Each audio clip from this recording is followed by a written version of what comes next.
Welcome to live steno classes. आपका dictation प्रारंभ होगा 5 सेकंड बाद।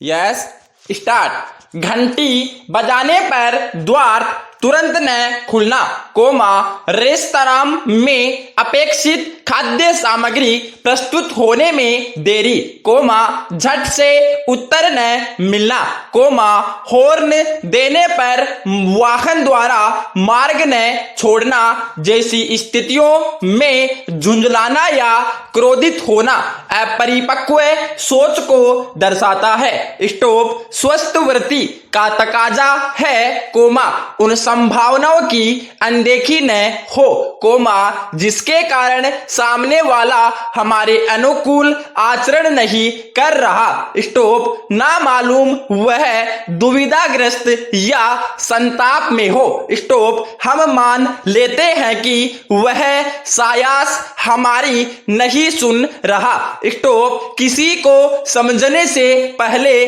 उसे समझने, परखने या उसके बारे में राय बनाने का अर्थ है हमें अपनी सोच दुरुस्त करनी चाहिए। स्टॉप किसी के बाबत आपकी राय अधिक सटीक तब होगी जब सुदीर्घ अवधि तक उसे विभिन्न अवसरों में समझा जाए। स्टॉप पैरा धैर्य और सहिष्णुता के स्तर में गिरावट वैश्विक चुनौती बन चुकी है। स्टॉप तनाव, उद्विग्नता और अवसाद जैसी मानसिक व्याधियों में अनवरत बढ़त हो रही है। स्टॉप मानसिक रोगों का इलाज लेने वालों से कहीं अधिक संख्या उन बेचारों की है, जो अपनी मानसिक व्याधि के प्रति अनजान है। स्टॉप वैचारिक उन्नति के संदर्भ में अनजान होना उतना जोखिम भरा नहीं,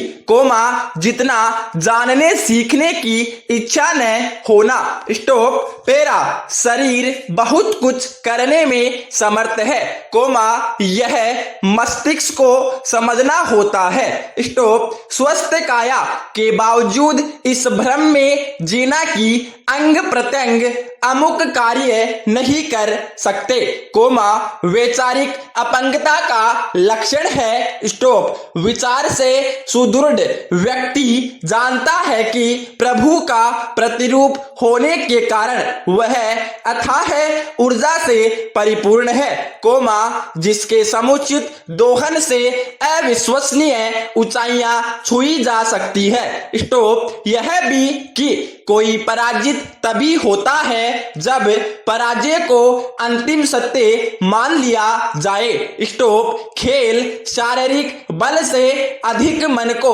उत्साहित और सकारात्मक मुद्रा में ढालने का है। स्टॉप अपने हित में न जानने वाला वैचारिक रूप से पंगु है। स्टॉप विचार से समक्ष व्यक्ति असफल होने से नहीं डरेगा।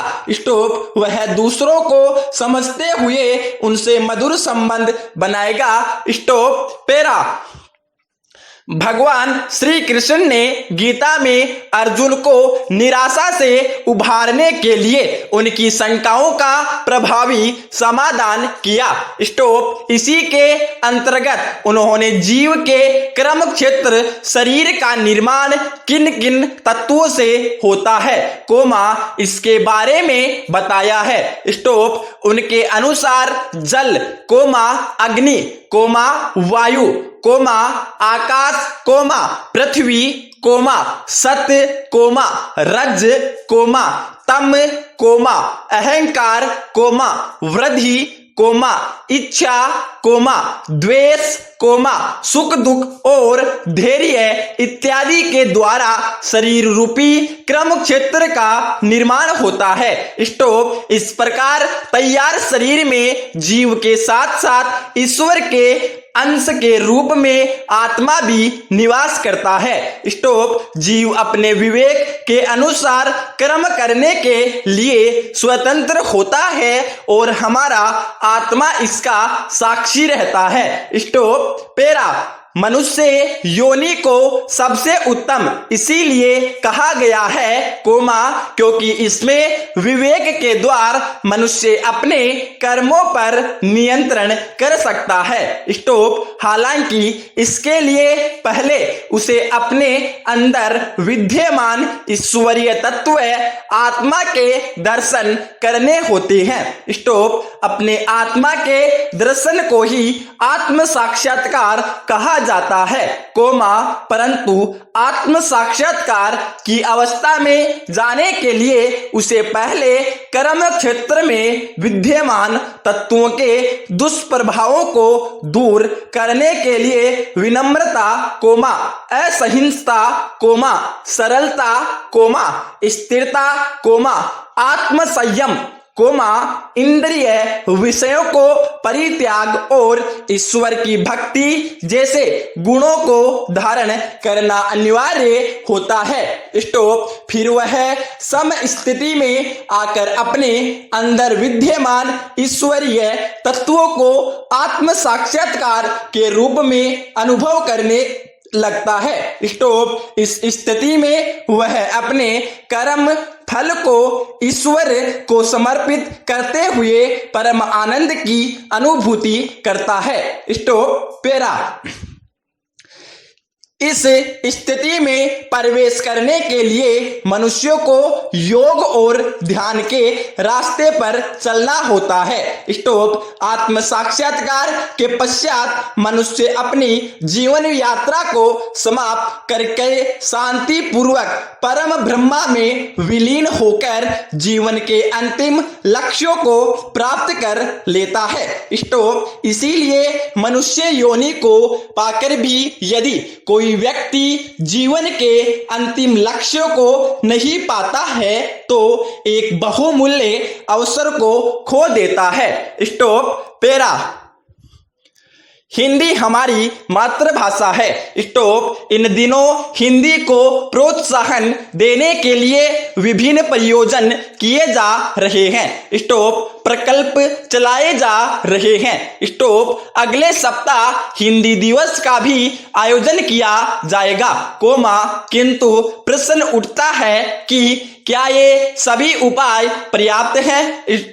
हमें स्वयं को यह प्रश्न करना होगा कि विश्व की इतनी पुरानी समृद्ध साहित्य वाली और इस धारा पर इतने लोगों द्वारा बोली जाने वाली भाषा को क्या ऐसे उपायों की आवश्यकता है?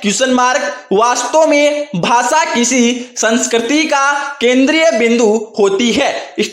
इस दृष्टिकोण से हिंदी और भारतीय संस्कृति का एक अटूट संबंध है। यदि हम इस संबंध को और सशक्त करना चाहते हैं तो हमें मातृभाषा की महत्ता समझनी ही होगी। उसके महत्व को समझकर ही हम अपनी सभ्यता और संस्कृति के साथ न्याय करने में भी सक्षम हो सकेंगे। पेरा वास्तव में मातृभाषा मात्र अभिव्यक्ति या संचार का ही माध्यम नहीं, अपितु हमारी संस्कृति और संस्कारों की संवाहिका भी है। मातृभाषा में ही व्यक्ति ज्ञान को उसके आदर्श के रूप में आत्मसात कर पाता है। भाषा से ही सभ्यता एवं संस्कृति पुष्पित पल्लवित हो सुवासित होती है। यह विडंबना ही है कि स्वतंत्रता के 7 दशक बाद भी हम अपनी भाषा को उसके यथोचित स्तर तक नहीं पहुंचा पाए हैं।